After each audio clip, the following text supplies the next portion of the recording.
Hey everybody, welcome back to Video Game Mess. So, I got a fun and exciting episode for you guys today, especially if you're into Castlevania, Metroidvania, more specifically Order of Ecclesia, because Vampire's Veil absolutely has all those vibes going with a Game Boy Advance aesthetic on the pixel art that I just absolutely love.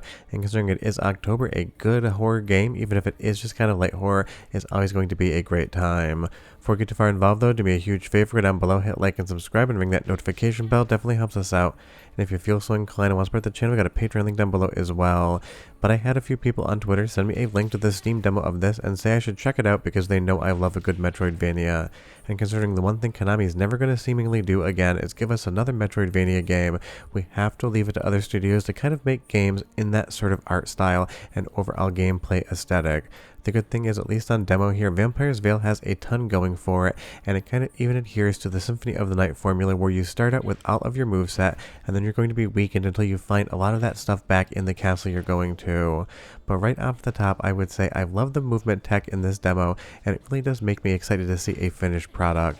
The character has a really nice flow to them and has a lot of movement that kind of remind me of Alucard in Symphony of the Night. As opposed to backdash, you're going to be forward dashing, and you can even dash in the air.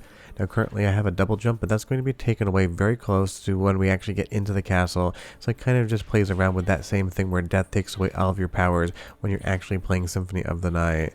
Now secondarily, I will say I absolutely love the art style of all of the backgrounds here.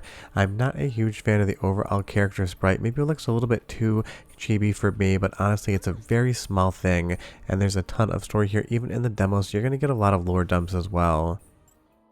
But as we move into the castle here with all those chandeliers in the background with those flames burning on them and the enemies, this looks absolutely stunning. I love the parallax scrolling as well back there. There's like 3 or 4 independent layers going on at once. But you'll see here the game doesn't explain that you lost your powers. You get a little storyline piece, but it's kind of done in temporary animatics, so I didn't include it in the video because I can definitely tell it is a temp asset. But you quickly figure out you can't double jump anymore and you can't really even kind of dash. And it tells you that very quickly when it gives you a platform that you just can't get to.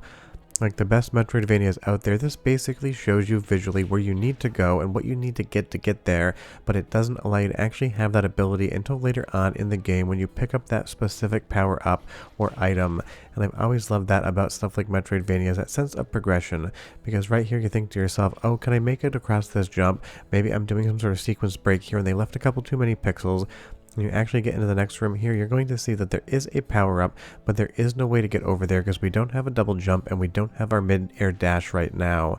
And that really is some intelligent design where they show you exactly what it is you need to get, but tell you that you don't have what it is to get there yet, so you'll have to go further into the castle and actually find out where that item is and backtrack. And that's obviously Metroidvania 101, but Vampire's Veil is doing a really good job of effectively using that gameplay aesthetic. Now, interestingly enough, I actually like, at least in this demo, that we are playing the opposite side of things. This is one of Dracula's concubines, one of his harem, and basically, even though they're not named Dracula in the game, that's kind of the overall vibe you're getting from that main character.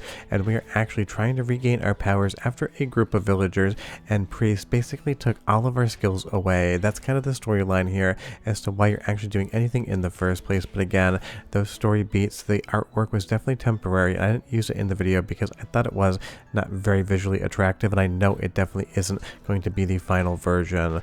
But I just love the characters here as well, and the attack, all of these different animations, all of the sprites on screen, they are lusciously animated and really do have a fun vibe to them. It is slightly cartoony on some of the enemy sprites, where others definitely have way more of a traditional flair. And of course it wouldn't be a Metroidvania style game without a fairy being in there somewhere, but it isn't a familiar like you'd get for Alucard in Symphony of the Night. It is a character you need to actually hit. But you'll see here, you know full well, until we get that air dash back, we're not going to be able to actually make it over the spikes and chasm to get to the next platform. So you know where you need to go, you know how you need to get there, you just don't actually have the item yet to be able to do it. Let's move into the first soundtrack sample of 2 because the music is quite good. 45 seconds and I'll be right back with a lot more of the game.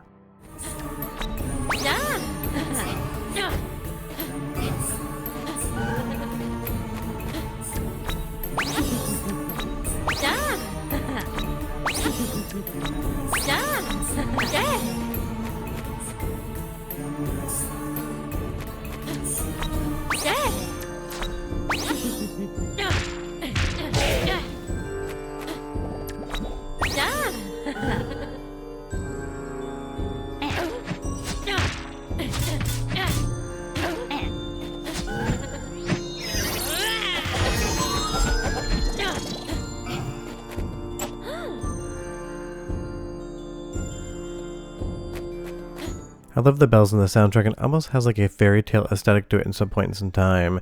Now, it's not going to be as good as the music from Castlevania Symphony of the Night, but honestly, what is? I would say it's maybe like an 8 out of 10, when Castlevania Symphony of the Night is going to be like a 47 out of 10. It is just iconic music for a reason. But I love this Plague Doctor here as well with that plague mask on. There are a lot of different enemy sprites, and they are diversified enough that as you're going through the castle, you actually find new enemies to face, and I can't wait to see what else the game has to offer. But now we have that vampire dash back in the demo, so we're going to be able to go back to where we came from before, and now we're actually going to be able to dash over that. You also see we get a blood blade, which is going to be a projectile weapon based in magic. So with those two things, now we're able to traverse a new area of the castle and just do that classic Metroidvania thing.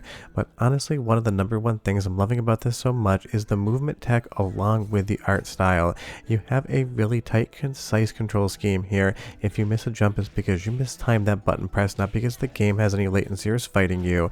And when you have all these really nice blues and pastel purples with these kind of whites on the marble statues, it just really is an effective look for the game, because there's so many different Metroidvanias out there. It is a genre that basically everyone's worked in at this point in time, which means you kind of have to do something aesthetically and gameplay wise that might be a little bit more fresh. And you'll see here you are able to actually have life ups in the form of bats, so when you find innocent people in the game, you can basically just suck their blood like a vampire and use them as a bat to recharge your health when you need it. And that really is a fun way as far as item management is concerned, killing villagers for your own uses. And that, again, is one of the fun things about Vampire's Veil, the fact that you're not actually playing as the quote-unquote good guys. Now, of course, the story isn't finalized yet, so it could be that the villagers are even worse than the vampires. We just don't know. And you'll see here at the beginning of the game when they're giving you all of that different information on how to use all those powers, the platforming, I think, is going to get even more intense when this game actually sees a retail release. But you can tell as a demo they were trying to give you a little bit of the flavor of how that movement tech would work before taking all your powers away, and basically nerfing your character until you collected some of them back. And I think that's going to be where this game really does excel, if it is as good in a retail game as it is in the demo. I would say every once in a while the hit detection can be a little bit wonky at edges there, but maybe I was just mistiming my dash as well. But you leave me a comment down below and you tell me so far, seeing the footage, if you haven't played the demo, what do you think right now? Is it something you're into or not? Because I don't usually cover game previews, especially on Steam, but because it is Metroidvania, and because it is October, I figured like it was a fun thing to talk about. But I'm always curious to hear what you guys have been playing lately, so leave me your horror picks for October down below and tell me if I should play them or not, because I have played a ton of horror games, but I definitely haven't played everything out there. But something like an Order of Ecclesia, Symphony of the Night style Metroidvania in full 2D with sprites is definitely the type of thing that I'm going to talk about every day of the week and twice on Sunday. But it's soundtrack sample 2 time. Come back right after that. I will show you the first boss in the demo and how difficult they are.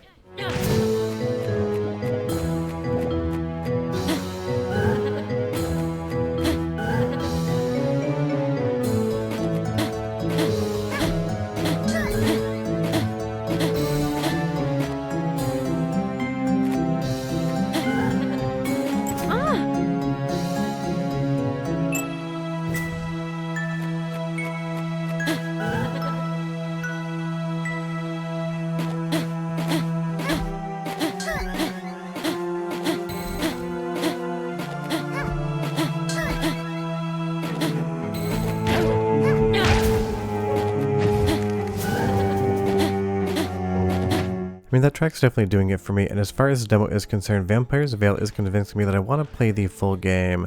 And the good thing is, even though I am playing the demo on Steam here, it's going to be available on Nintendo Switch 2, PlayStation 5 and 4, Xbox Series X. There's not going to be a platform. You can't find this thing on when it releases. And as far as the release date is concerned, I actually have no idea on that one. I haven't seen one, so it'll just have to be when it actually comes out. But this is definitely the type of thing, when it does release, I'm going to pick it up and I'm going to play it. Maybe I'll do a review on it or not. And before you ask, no, the publishers do not send me these things. Basically, I just hear about them, I play around a little bit and decide if I think it'll make an interesting video or not. But here is the first boss, and trust me, the difficulty definitely ramps up here. Kind of has a really nice kind of music rhythm cadence with all the button presses, for lack of a better term. But Vampire's Veil, I just love it based upon the visuals, the gameplay, some of the storyline, as well as just being kind of in that Metroidvania vibe. There's so many options out there for Metroidvanias, but one more can't hurt, and one is as aesthetically pleasing and so much fun to control as Vampire's Veil. I think it's definitely going to be one that a lot of people are going to want to check out. But that's the video. We are done. If you have any questions, leave them down below, but I'll see you guys next time. Bye-bye.